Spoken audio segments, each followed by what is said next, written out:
Hello, and welcome to Beyond Biotech, the weekly podcast from Labiotech. I'm Dylan Kassane, and this is episode 201 for the podcast. Today, we're diving into the world of corticosteroids and hormonal therapies, essential APIs that treat everything from asthma and autoimmune disease to diabetes and endocrine disorders.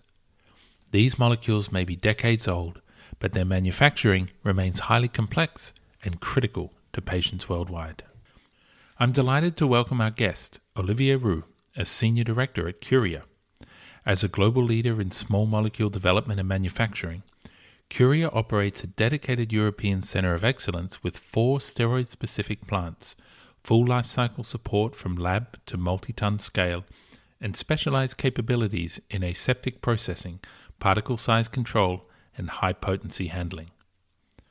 In this episode, Olivier shares how Curia partners with both startups and big pharma to simplify steroid API challenges, solve supply issues, and prepare for next-generation innovations. If you want to understand what it really takes to bring these life-changing therapies to patients, stay tuned. This conversation is packed with insights you won't want to miss. Olivier, welcome to Beyond Biotech. Thank you. Thank you for having me. Olivier, why don't we start by learning a little bit more about who you are and how you found your way to where you are today. What's your history in the industry? Sure. So I've been in the industry for about 25 years now.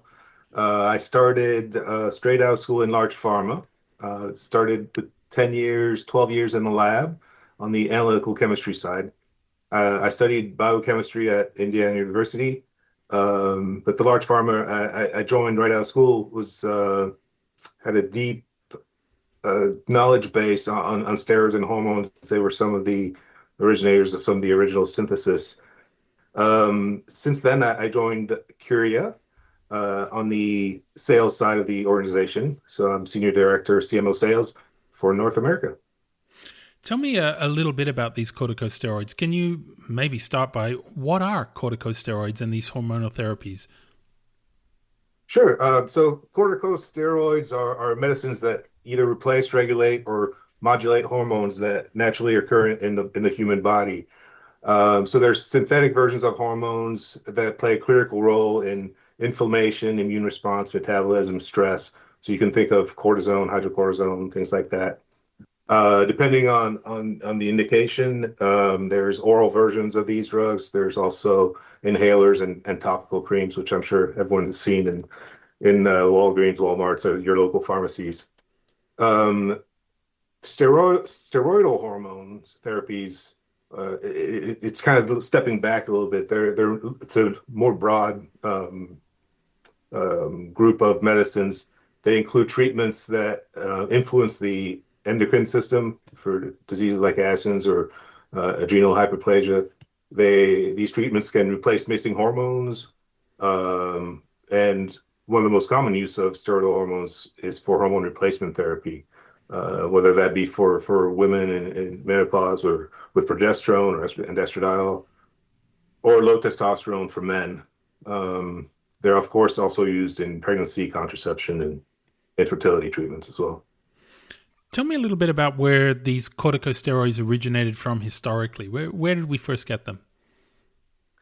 Yeah, so corticosteroid research and isolation really started back in the 1930s and 1940s. They were first isolated from animal sources and very quickly found some major uses in the pharmaceutical industry. One of the major breakthroughs came in late 1940s when corticosteroids were successfully used to treat rheumatoid arthritis, which was pretty revolutionary at the time. It also coincided with the development of the synthesis from animal-based or cholesterol-based synthesis to steroid-based synthesis as well. And these steroidal hormonal therapies have changed over time as well. Absolutely. Like I mentioned, they first started very early on being extracted from animal sources. So you can imagine testosterone was isolated from bovine gonads or something like that. Quickly developed, synthesis moved to plant-based alternative or the first synthesis started from cholesterol. But then as synthetic chemistry, fermentation, and bioengineering technology developed, we were able to go to much shorter synthesis, cost-effective synthesis from sterols, which resulted in the production of really high purity medicines that were scalable and safer to use as well. The chemistry really is still evolving to this day. With bioengineering and enzymatic reactions, and there's also reports of directed steroid bioconversions where we go straight from sterols to steroids, and which makes it really, really cost effective. You talked about these corticosteroids being found in a Walgreens or in a pharmacy close by. What are the really common uses? Why would someone use one of these? Well, I mean, they mimic natural hormones in the body, so they make really effective therapies for common diseases like rashes. You know, I mentioned hydrocortisone cream. The hydrocortisone cream in the pharmacies is really widely used for in dermatology, for eczema, for rashes, for allergic reactions. The other uses, you know, for these medicines goes into pulmonology, neurology, oncology, inflammation, and autoimmune diseases as well. They remain to this day some of the most widely prescribed and clinically impactful medicines, which is why it's still a growing market to this day. And you mentioned when it comes to steroidal hormonal therapies, these are things that are used for women approaching menopause, for men when it comes to testosterone. I mean, there are different applications there as well. Oh, absolutely, absolutely, yeah. So hormone replacement therapy is huge worldwide. Um, they really help treat a number of symptoms in the aging population, but they're also used in reproductive health and fertility, in hormone-dependent cancers, growth and metabolic disorders, and adrenal disorders as well, such as Addison's disease. In a lot of cases, you know, these therapies are absolutely essential for patient well-being. You know, when we were preparing this episode, we took a look at the market, and the market is already enormous, but it's projected to continue to grow pretty significantly. What's driving that growth? Yeah, I think you can look at the world population, right? And the global population is aging, so there's definitely an increased demand for hormone replacement therapy in the aging population. There's also a rising prevalence of chronic inflammatory and autoimmune diseases, which is driving some growth there as well. And frankly, expanded access to healthcare in emerging markets. These therapies are very impactful. So as soon as the healthcare system can, you know, grow into using these, they do. They're one of the earliest adopters usually. There's also ongoing innovation in delivery formats and combination therapies that are helping to drive some of that growth as well. Steroids are mature markets. They've been around for 70, 80 years, but it's not a static market to this day. There's formulations continue to change, regulatory expectations continue to change, and the manufacturing complexity continues to change as well. You mentioned these emerging markets. When we look at the growth figures, it's the Asia Pacific that's growing the fastest. North America is way out in front, if growing a little bit more slowly. Where does Europe fit in? I mean, Europe still is a very substantial and strategic market, especially for the manufacturing of steroids. Europe's long been known for, its strong regulatory standards, its deep scientific and chemical expertise, as well as a concentration of CDMOs and innovators.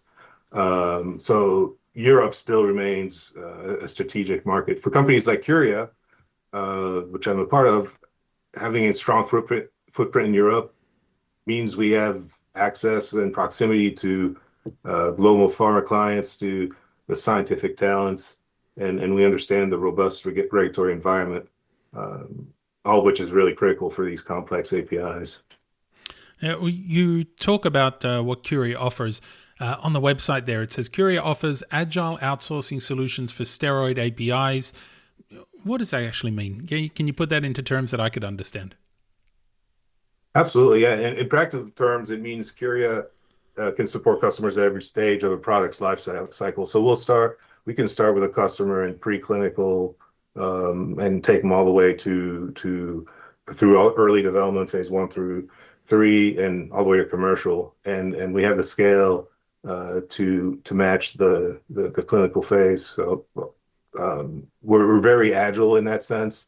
We have a lot of flexibility in terms of scale, changing volumes. And because we are in Europe, we do understand the diverse regulatory requirements, and we're very tightly regulated by the authorities. So where would you say that Curia fits into this broader biopharma ecosystem then? So when you talk about, so Curia is a relatively large CDMO with a number of sites around the world in API and drug product and biologics. But when we talk about the steroid and hormone world, we're a specialized partner rather than just a supplier. So in the case of steroids, we have our site in Valladolid, Spain, which has a dedicated plant, actually 4 plants that are dedicated to steroids and hormones, which is extremely important in terms of having these dedicated facilities. Although the regulatory environment, the regulatory rules don't dictate that steroids and hormones need to be segregated, there's a strong desire from pharmaceutical companies that they be separated, and the regulatory authorities do have strong opinions about cross-contamination with steroid and hormone therapies. So it's having that isolated steroid plant is in many cases essential to work in this space. Tell me a little bit about Curia's Center of Excellence model, because that's quite different. What advantage does that provide to you? What does it provide to the people that you work with? Yeah, I mean we have 25 years of steroid chemistry experience in Curia. We have hundreds of subject matter experts and dozens of commercial products that we support for in the steroid and hormone world. So there's really when you have a steroid and hormone therapy or a new steroidal molecule, working with Curia does offer lower technical risk, faster development, faster scale up, and reliable long-term supply. We've been around and we're not going anywhere in terms of steroids and hormones. Having the scale to go from really preclinical all the way to commercial results in fewer tech transfers and handoffs, which translates into more time and resources dedicated to really the quality and avoiding manufacturing challenges. Tell me a little bit more about that, because it sort of sounds like you're selling a one-stop shop there. How do you actually support companies from preclinical through scaling up through to the lab and commercialization? How do you do that all from one place? Yeah, so I mean, like I mentioned, we have four steroid plants in Valladolid, Spain, supported by fermentation capabilities if necessary to go back to sterols. We have lab and pilot scale facilities all the way to multi-ton commercial production. So that really provides us with the range of scale that we need to support customers through their clinical phases. We do have a very strong control over our supply chain. So I mentioned we have some fermentation capabilities that are there if necessary, if something were to happen in the geopolitical environment. So we have great control over our supply chains and raw materials, and our experience in this type of chemistry, because it really is a unique type of chemistry. It provides robust process consistency throughout the product life cycle. So it's really a true end-to-end model. We can support really early lab scale, early process development all the way to commercial long-term supply. Okay, so if you're helping people right through that process there, does that mean you're only working with startups, people doing it for themselves, or you're also working with top pharma? No, really, our customer base is very varied. So we will work with virtual companies that have, two people and an idea, but we'll also work with large pharma and mid-sized pharma. There's really no requirement. The services uh, we provide really are appreciated by all sorts of companies. The innovative biotech startups really appreciate our technical expertise. We can guide them. We can really bring them along on the process development piece of it all the way to commercial. The mid-sized and large pharma companies might have some ideas about what they want to do, and we can help execute the tech transfers, help execute effectively, and transition them to long-term supply. Let's dive into a couple of those technical aspects there, because this might be a field that's been around for decades, but there are still some things that are really important. I want to talk about one in particular at the start, particle size and particle size control. Why is this important, and what are you doing to manage it? Yeah, particle size is something that directly affects bioavailability, stability, therapeutic performance. So having a good control on particle size is important. Now, particle sizing in itself is not unique. There's a lot of companies that do particle sizing, but there's fewer companies that do particle sizing for steroids and hormones. And I think that's where, again, having that segregated facility that can handle steroids and hormone and do the particle sizing for those types of molecules is what is important here when talking about Curia. At the end of the day, if a client has a specific particle size requirement for a steroid and hormone, we can provide the synthesis as well as the particle sizing, which further, goes down the line of that one-stop shop. Another technical challenge in the field is this aseptic processing for steroids. How do you approach that? That's a challenge. Yeah, absolutely. Many steroid APIs, they're pretty delicate molecules, so they can't be terminally sterilized. They're sensitive to heat. They're sensitive to gamma radiation. So there's really limited options for sterilizing these steroids and hormones for injectable applications. And so we have, again, a aseptic processing unit dedicated to steroids and hormone, which helps provide steroid API if it's needed and ready to be used in sterile applications. So just in case not everybody knows what aseptic processing is, aseptic processing in this case just means dissolution and sterile filtration, followed by a controlled crystallization under aseptic conditions. And we're still able, by the way, to, after aseptic processing and drying, to mill and micronize as needed, depending on the needs of the product. So once you have this sterile API, that API can be used as an aseptic powder for powder fill and drug product manufacturing. So then you get that sterile API without risking product degradation or product integrity with heat or terminal sterilization or gamma radiation. So when it comes to challenges, we talk particle size, aseptic processing. What about handling really high potency compounds? How do you manage that?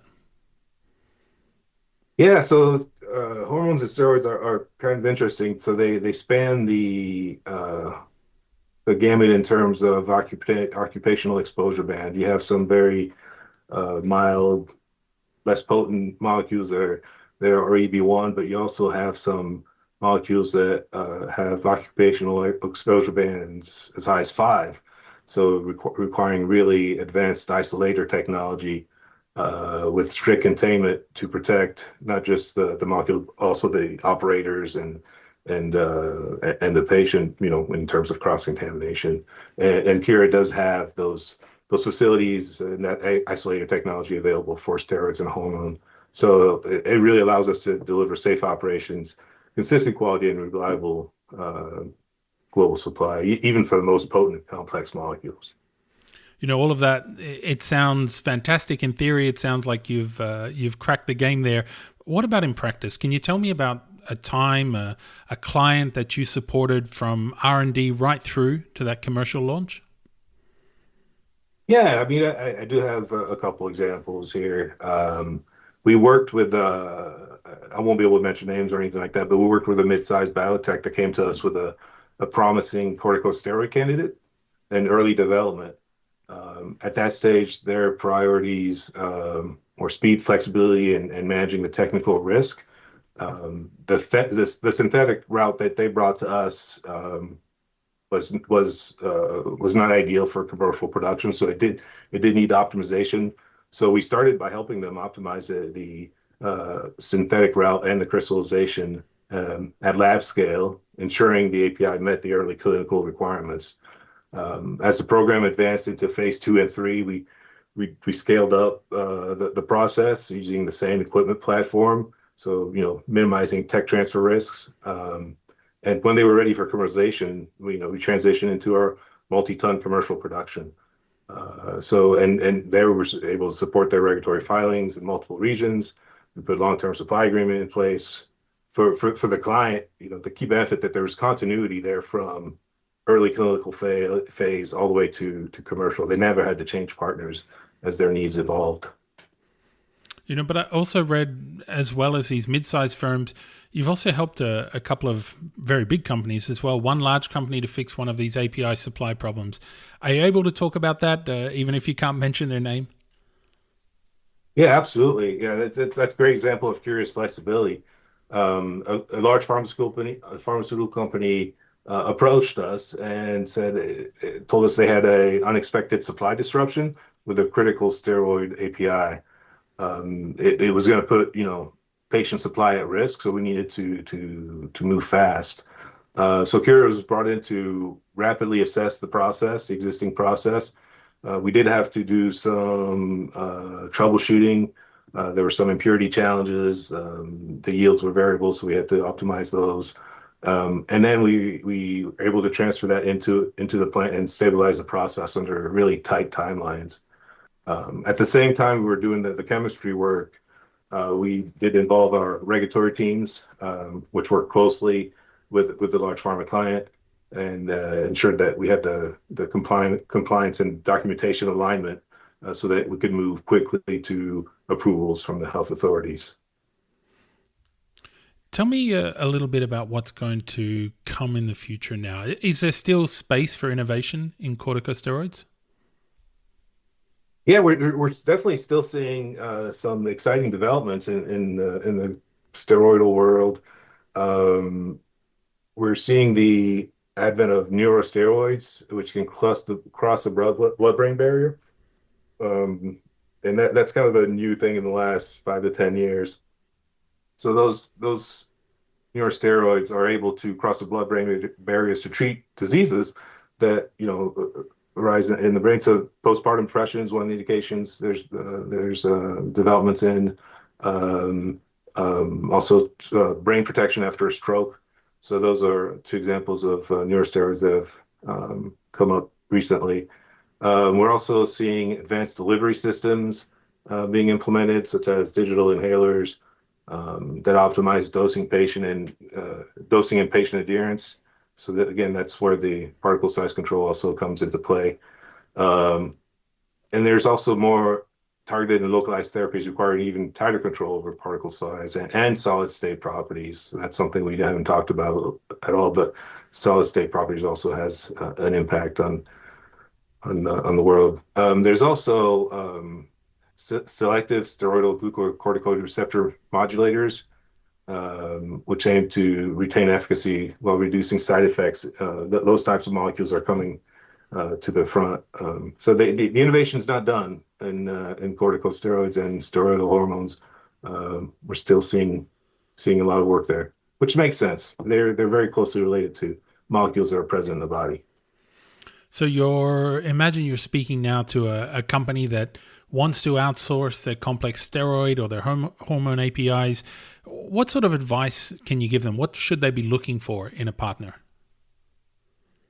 Yeah, when you're talking about steroid and hormone molecules, APIs, my main advice would be to choose a partner, not just a supplier.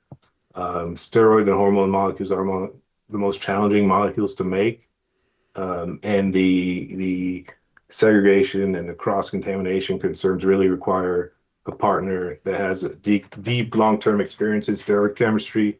They need to have a proven regulatory track record, and if this is an early candidate, they need to have the ability to scale with you from early clinical development all the way to commercialization. You need someone that's going to understand your program's long-term goals, not just worry about the next batch. Olivier, it all sounds exciting. Where can people go to learn more about what the work that you're doing at Curia? Yeah, I think contacting Curia's business development team is the best way to gain real understanding of how Curia works. I would encourage you to connect with our team at trade shows or through any of our available channels. You can also visit Curia's website. It's curiaglobal.com. And there we share comprehensive information about capabilities, technologies, and our global footprint. Of course, conversation like this podcast is another way we engage with the community. You can look me up on LinkedIn too if you'd like, and I'd be happy to connect you to the right person. Olivier, thanks for joining us today on Beyond Biotech. All right, thank you. That's it for this episode. Don't forget to check out all the latest news and analysis at Labiotech.eu. I hope wherever you are in the world, you have a great week ahead. Thanks for listening, and I hope you'll join us again next time for another Beyond Biotech.